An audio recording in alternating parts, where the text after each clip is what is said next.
صلی اللہ علیہ وسلم نے فرمایا کہ فتنے یہاں ہیں مشرق کی طرف. یہ اور بھی متعدد سند سے یہ حدیث ہے کہ نبی صلی اللہ علیہ وسلم نے مشرق کی طرف اشارہ کیا.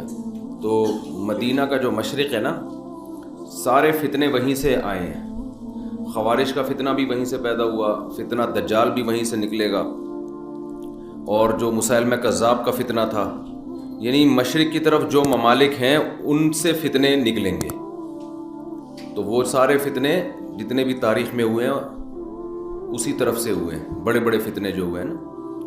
چلیں، اور آپ نے فرمایا کہ والجفاء وغلظ القلوب فی الفدائین اہل الوبر. یہ جو گائے کے دم پکڑ کے چلنے والے لوگ تھے نا، ان لوگوں میں فتنے ہیں. جو دیہاتی لوگ تھے نا، دیہاتی، یہ جو دیہاتی لوگوں کے دل سخت ہوتے ہیں نا، تو آگے اس کی تفسیر آ رہی ہے فی ربیعۃ و مضر، ربیعہ اور مضر میں. تو ربیعہ اور مضر بھی بنی اسماعیل میں سے ہی، اسماعیل علیہ السلام کی اولاد میں سے ہی ہیں، لیکن ان میں فتنوں کا یعنی ان کی میجورٹی ان کی طرف سے زیادہ فتنے ہوئے. ارتداد بھی انہی میں پھیلے زیادہ، جو مسلمہ کذاب کے وقت ارتداد ہوا تھا، اور نبی صلی اللہ علیہ وسلم کے دنیا سے جانے کے بعد جو ارتداد ہوا ہے. حضرت ابو ہریرہ رضی اللہ عنہ سے روایت ہے، رسول اللہ صلی اللہ علیہ وسلم نے فرمایا فخر اور تکبر ہے اہل وبر میں. جو بڑے جانور نہیں ہوتے، وبر اونٹ کے اس کو کہتے ہیں بالوں کو، تو گائے اور اونٹ پالنے والوں میں تکبر ہے. والسکینۃ فی اہل الغنم، اور بکریاں پالنے والوں میں تواضع ہے، سکینت ہے. والایمان یمان، یمان اصل میں تھا یمنیون، یمن والے، تو دو یا میں سے ایک یا کو حذف کر کے اس کے بدلے میں الف لے کر آئے تو بن گیا یمانی. تو پھر قاضی کی طرح یا کو حذف کیا، قاضن میں جیسے حذف ہوتی ہے نا، تو اصل لفظ ہے یمانی. اور جب اس میں مؤنث ہوگا تو یمانیہ، اس کو لوگ یمانیہ پڑھتے ہیں، وہ غلط ہے، کیونکہ یمانی سے جب آخر میں تا آئے گا نا تو وہ یا واپس لوٹ آئے گی، تو یمانیہ. تو یمان، آپ نے فرمایا ایمان یمان میں ہے، اور حکمت وہ بھی یمن والوں میں ہے. جی، قال ابو عبداللہ سمیعت الیمن سمیت الیمن لانہا عن یمین الکعبہ، کعبہ کے دائیں طرف ہے نا یمن، اس لیے اس کو یمین میں ہے تو اس لیے اس کو یمن کہا گیا ہے. اور شام کعبے کے بائیں طرف ہے تو شؤوم سے ہے. یہ شؤوم ویسے تو نحوست کو کہتے ہیں نا، تو بائیں طرف مشعمہ ہے نا، مشعمہ، تو اس لیے اس کو اس سے شام کو جو ہے نا یہ نام دیا گیا ہے، شؤوم سے، شؤوم. محمد ابن جبیر ابن مطعم بیان کرتے ہیں کہ حضرت معاویہ رضی اللہ تعالی عنہ کے پاس وہ موجود تھے قریش کے ایک وفد میں. تو عبداللہ ابن عامر ابن العاص رضی اللہ عنہ نے ان کو بیان کیا کہ ان قریب قحطان میں ایک بادشاہ پیدا ہوگا، قحطان قبیلے میں. اب یہ جو قحطان ہے یہ یمن کی نسل جس سے چلی ہے نا، ابو الیمن کہا جاتا ہے اس کو. جو یمن میں جو بھی ان کا جد امجد ہے وہ تھا قحطان، تو آگے اسی کا قبیلہ قحطان کی نسل کہلاتا ہے. تو انہوں نے فرمایا کہ قحطان میں ان قریب بادشاہ ہوگا. تو حضرت معاویہ رضی اللہ تعالیٰ عنہ غصے سے کھڑے ہو گئے اور فرمایا کہ پہلے اللہ کی حمد و ثنا کی، اس کے بعد فرمایا مجھے یہ بات پہنچی ہے کہ تم میں سے بعض لوگ ایسی حدیثیں بیان کرتے ہیں جو اللہ کی کتاب میں بھی نہیں ہے اور نبی صلی اللہ علیہ وسلم سے منقول بھی نہیں ہے. حضرت معاویہ کو اس پہ غصہ آیا کہ انہوں نے یہ بات جو بیان کی ہے نبی کی طرف نسبت کر کے، یہ بات ٹھیک نہیں ہے، کیونکہ انہوں نے نبی سے اس کے خلاف سنا ہے. تو وہ کیا خلاف سنا ہے؟ فرمایا فَإِنَّهُ بَلَغَنِي أَنَّ رِجَالًا مِّنكُمْ يَتَحَدَّثُونَ أَحَادِيث، لوگ یہ بیان کرتے ہاں فَأُولَٰئِكَ جُهَّالُكُمْ، یہ تم میں کم علم لوگ ہیں.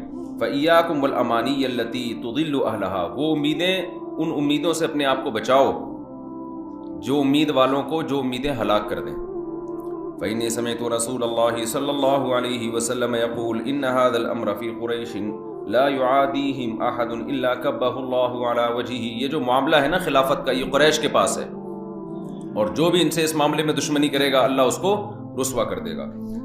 ما اقاموا الدین، جب تک کہ وہ دین کو قائم رکھیں. تو اصل میں بات یہ ہے کہ جس نے بھی حضرت معاویہ کے سامنے یہ حدیث پیش کی، پوری حدیث پیش نہیں کی. تو ایسا نہیں تھا کہ اسی دور میں ہوگا، بلکہ آگے حدیث آ رہی ہے کہ قحطان میں ایک شخص پیدا ہوگا جس کے ہاتھ میں رعایا ہوگی، کنٹرول ہوگا. تو یہ حضرت مہدی کے بعد ہوگا، یہ یمن میں، یعنی یہ قرب قیامت میں اور علامات قیامت میں ہے. تو یہ اس دور کی بات نہیں ہے، بلکہ یہ بعد میں قرب قیامت میں ایک شخص پیدا ہوگا جو شام میں ہوگا، اور قحطان قبیلے سے اس کا تعلق ہوگا. آگے حدیث میں آ رہا ہے، وہی پھر اس حدیث کی تشریح کرتے ہیں. چلیں.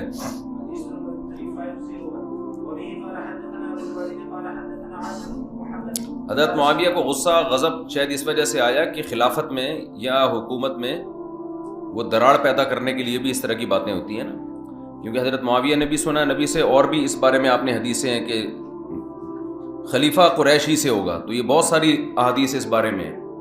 تو ان کو یہ تھا کہ یہ بات تو مسلمان مان چکے ہیں کہ خلافت کس میں ہوگی، وہ قریش ہی اس معاملے کے اہل رہیں گے. تو ہم نے جو اتنا نبی صلی اللہ علیہ وسلم سے تواتر سے ایک بات سنی ہے، تو یہ اس کے خلاف کیسے حدیث پیش کر رہے ہیں. نبی صلی اللہ علیہ وسلم نے فرمایا، ابے تم ایک حدیث چھوڑ چکے ہو. حدثني عبد الرحمن بن هرمز الأعرج عن أبي هريرة رضي الله عنه قال قال رسول الله صلى الله عليه وسلم قريش والأنصار وجهينة ومزينة وأسلم وأشجع وغفار موالي ليس لهم مولا دون الله ورسوله.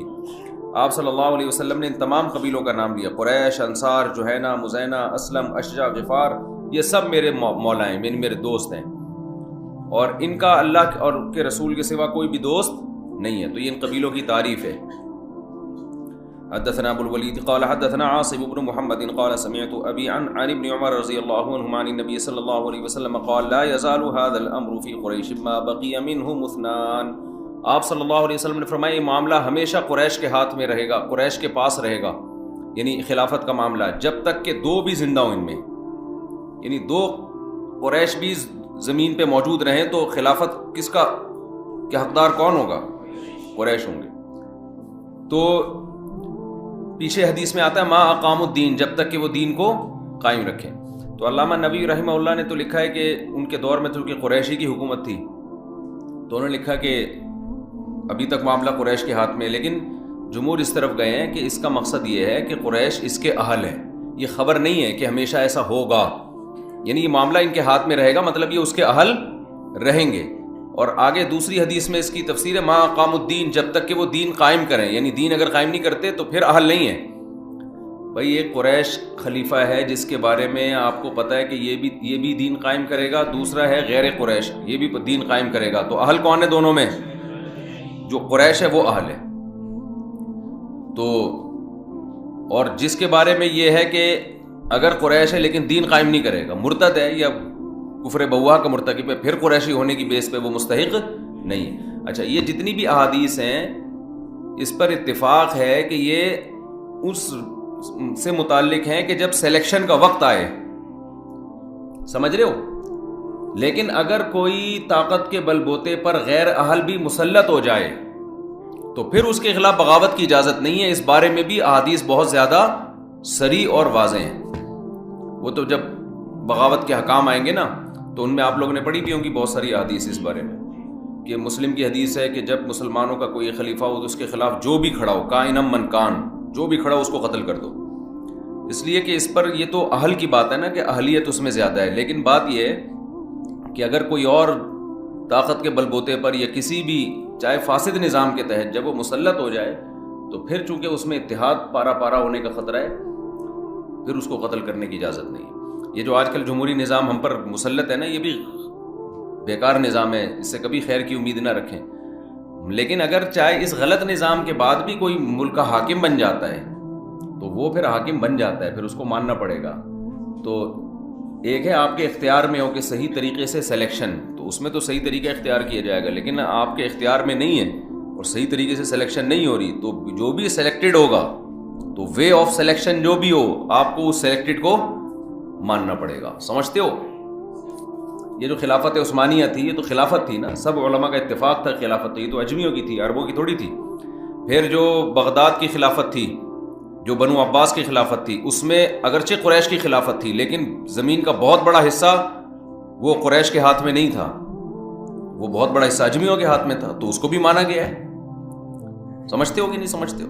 اچھا، آج کل یہ نعرے بہت لگ رہے ہیں کہ خلیفہ ایک ہی ہونا ہے، خلافت تو ایک ہی ہو. تو ایک خلافت اب تک مسلمانوں میں سوائے خلفائے راشدین کے اور حضرت معاویہ رضی اللہ تعالیٰ عنہ پر جو اتفاق ہو گیا تھا، اس کے بعد چند دن بنو امیہ کی، اس کے بعد سے آپ تک ایک خلیفہ مسلمانوں کا نہیں رہا ہے. جو کام 1200-1300 سال میں نہیں ہوا، آپ اس کام کے پیچھے اب اپنی صلاحیتیں کیوں ضائع کر رہے ہو؟ سمجھ میں آ رہی ہے بات؟ اور ہم نے جب اس پر مطالعہ کرنا شروع کیا نا، اسٹڈی کرنا شروع کی، تو ہمیں یہ پتہ چلا کہ اس وقت سے علماء لکھ رہے ہیں کہ اگر مسلمانوں کی حکومتیں دنیا میں پھیل جائیں تو پھر کوئی حرج نہیں ہے کہ ادھر کا خلیفہ الگ ہو ادھر کا خلیفہ الگ ہو، اس میں کوئی حرج نہیں ہے. اس لیے کہ اس ایک خلیفہ کے لیے اتنے بڑے علاقے کو کنٹرول کرنا بھی ممکن نہیں ہے. سمجھتے ہو؟ تو اگر اس میں جیسے ہندوستان میں تو ہمیشہ ایک الگ بادشاہت رہی ہے، یہ خلافت عثمانیہ کے تحت تھوڑی تھی ہندوستان. تو مغلیہ جو دور حکومت رہا ہے نا بھائی، عالمگیر بادشاہ نے تو اسلام قائم کیا تھا نا، فتاوی عالمگیریہ اسی دور میں مرتب ہوئی ہے. تو ہندوستان کا جو آئین تھا، جو قانون تھا مسلمانوں کے دور حکومت میں، وہ تو اسلام تھا. ہاں، بادشاہ کبھی صحیح آئے کبھی غلط آئے، کبھی امپلیمنٹ ہوا کبھی نہیں ہوا، وہ دونوں سیٹ اپ چلتے رہے. لیکن کہیں بھی ایسا نہیں ہے کہ اس کے خلاف بغاوت کو، کہ بھئی یہ خلافت عثمانیہ کے تحت چونکہ نہیں ہے لہذا اس کے خلاف بغاوت کر کے خلافت کا حصہ بناتے ہیں، ایسا نہیں ہوا کیونکہ اتنا بڑا علاقہ تھا. ہاں یہ ضرور ہے کہ وہ جمعے کے خطبے میں خلیفہ کا نام لیا کرتے تھے لیکن کنٹرول ان کا اپنا تھا. تو جب تباعد اماکن ہو، یعنی سلطنت بہت زیادہ وسیع ہو جائے اور حکومت کے لیے مختلف علاقوں پہ کنٹرول کرنا ممکن نہ ہو، اس میں کوئی حرج نہیں ہے کہ اندلس کی الگ خلافت ہو اور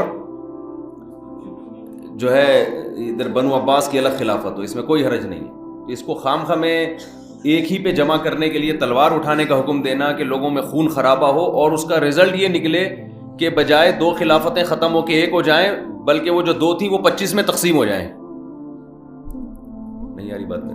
تو یہ جو آج کل خلافت کی تحریکیں چل رہی ہیں نا، اس سے جو اب چھوٹے چھوٹے خلیفے مارکیٹ میں چل رہے ہیں نا اس وقت، چھوٹی چھوٹی ریاستیں جو اسلامی ہیں، یہ ایک ہونے کے بجائے کیا ہو جائیں گی، یہ 20 حصوں میں ڈیوائڈ ہو جائیں گی. بالکل وہی کام جو ہمارے اہل حدیث بھائی کر رہے ہیں کہ 4 فقہ تھے، حنفی مالکی شافعی حنبلی، تو ان کو ختم کرو قرآن حدیث کے نام پہ. تو وہ ختم کرنے کے بجائے ایک 5واں بھی آ گیا، پھر ان 5 کے 6 حصے ہو گئے. خود اہل حدیث کے اب پتہ نہیں کتنے حصے بن چکے ہیں، ان کی کتنے فرقے بن چکے ہیں، فرقے ادھر فرقیاں. تو یہ وہی بات ہے. مولانا وہ ایک بڑا زبردست کسی کا کلپ دیکھ رہا تھا میں، جس میں انہوں نے کہا کہ ایک آدمی کے بارے میں کسی نے کہا کہ تم جو ہے نا وہ گالیاں بہت دیتے ہو. تو اس نے کہا کس الو کے پٹھے نے کہا میں گالیاں دیتا ہوں. اور پھر جو گالیاں دینا شروع کی ہیں، جس نے میرے بارے میں کہا کہ میں گالیاں دیتا ہوں وہ یوں ہے وہ یوں ہے، وہ اس کی ایک ایسی کی تیسی کر دی نا.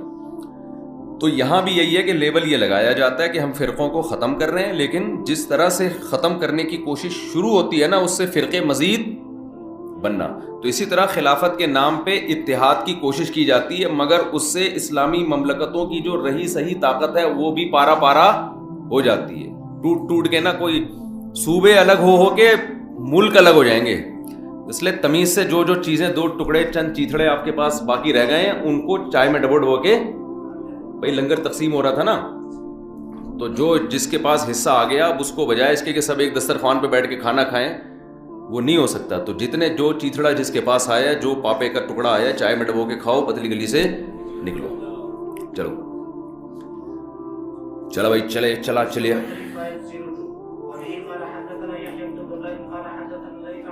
ہاں اب خلافت حضرت مہدی ضرور آ کے قائم کریں گے، تو ان کو اللہ نے طاقت دی ہے، ان کے بارے میں خوشخبری آئیں، اور یہ حضرت عیسیٰ ابن مریم نازل ہوں گے، ان کی قیادت میں ہوگا.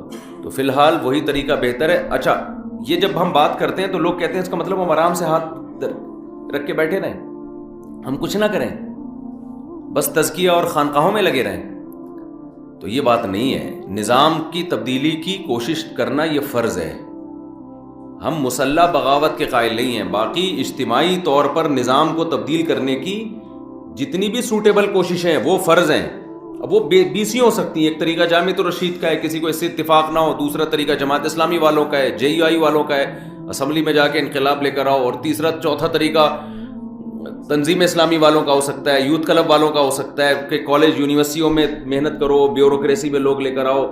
تو یہ 20 طریقے ہو سکتے ہیں، ان میں سے کوئی بھی آپ کو سوٹیبل لگے وہ طریقہ آپ پر اختیار کرنا فرض ہے۔ تو ہم یہ نہیں کہہ رہے کہ سسٹم کو تبدیل کرنے کی کوشش نہ کریں، مگر اس طریقے سے تبدیل کرنے کی کوشش کریں کہ تبدیلی کے امکانات ہوں، اس طریقے سے کہ رہے صحیح سے بھی جائیں، وہ طریقہ مناسب نہیں ہے۔ چلو بھائی ڈبل اے حدیث نمبر 3502 وبه قال حدثنا يحيى بن بكير قال حدثنا ليث عن وقيع بن شهاب عن حسين عن جبير بن مطعم قال مشيت انا وعثمان بن عفان الى رسول الله صلى الله عليه وسلم فقال يا رسول الله اعطيت بني المطلب وتركتنا۔ آپ صلی اللہ علیہ وسلم اہل قرابت تھے ان کو غنیمت میں حصہ دیا کرتے تھے نا، تو اللہ نے حکم دیا، تو حضرت عثمان ابن عفان رضی اللہ تعالیٰ عنہ گئے اور جبیر ابن مطعم گئے، انہوں نے عرض کیا یا رسول اللہ آپ نے فلاں فلاں بنی مطلب کو دیا اور ہمیں چھوڑ دیا، تو آپ نے فرمایا کہ انما نحن وهم بمنزلۃ واحدۃ، انما نحن وهم منک بمنزلۃ واحدۃ، وہ اور ہم آپ کی نسبت کیا ایک ہی منزل ایک ہی جیسے ہیں، یعنی ایسا نہیں ہے وہ مجھ سے قریب ہیں اور آپ کا رشتہ ان کی نسبت مجھ سے دور ہے۔ فقال النبی صلی اللہ علیہ وسلم انما بنو ہاشم و بنو المطلب شیء واحد، ٹھیک ہے نا، ایک ہی چیز ہے وہ۔ تو یہ بھی قرابت کی فضیلت بیان ہو رہی ہے نا۔ امام بخاری جب احادیث پر کوئی باب باندھتے ہیں نا تو ادنا سی بھی مناسبت ہو نا تو وہ حدیث کو ذکر کرتے ہیں۔ بخاری اور دیگر حدیث کی کتابوں میں یہ فرق ہے کہ صحیح بخاری میں جو ترجمۃ الباب ہے اس سے متعلق جب حدیث آئے گی تو اس میں تلاش کرنا پڑتا ہے کہ اس کا ترجمۃ الباب سے مناسبت اس کی کیا ہے۔ مثال کے طور پر آپ نے بخاری اول میں پڑھا ہوگا نا کہ جو بدریین کی فضیلت پر احادیث ہیں، تو ان میں ہر وہ حدیث لے کر آئے ہیں جس کا حالانکہ بدر کی فضیلت سے کوئی تعلق نہیں ہے، لیکن صرف اس حدیث میں یہ راوی نے یہ بیان کیا وکانہ بدرین، یہ صحابی کہاں کے تھے؟ بدر کے تھے، تو اتنی مناسبت بھی تھی تو وہ حدیث لے کر آئے ہیں، کیونکہ یہ بھی امام بخاری کی نظر میں ایک فضیلت ہے نا کہ راوی اس صحابی کی اس صفت کو ہائی لائٹ کر رہے ہیں کہ وکانہ بدرین۔ سمجھتے ہو کہ نہیں سمجھتے؟ اس لیے ہمارے حضرت فرمایا کرتے تھے، حضرت مفتی رشید احمد صاحب رحمہ اللہ، کہ صحیح بخاری میں اللہ نے بہت علم رکھا ہے، یعنی جو بخاری کے جو مضامین ہیں نا، لیکن اس کے لیے کھوپڑی چاہیے۔